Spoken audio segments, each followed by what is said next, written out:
In this lecture, we are going to learn about profile command. You will find profile command in profile toolbar.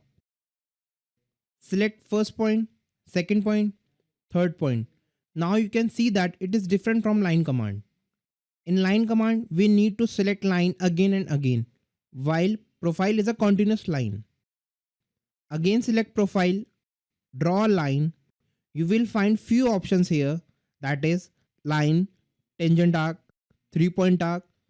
Select tangent arc. Now you will find that you can also draw an arc from profile command. Again select tangent arc. Now select 3-point arc. Select second point, third point. Again select 3-point arc, second point, and select third point. So this was the profile command in Catia. Now delete these sketches. Now draw a simple line, and here you will see this construction option. Select it.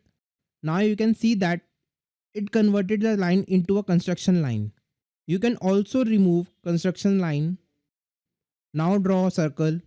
You can make construction of any sketch from the construction option. Now delete these sketches. There is another command in profile toolbar, that is axis command. Select first point and second point. This is a vertical axis line.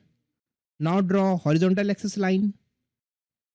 Axis lines are different from the construction lines that we will learn in our upcoming lectures. So this was the axis command in Catia.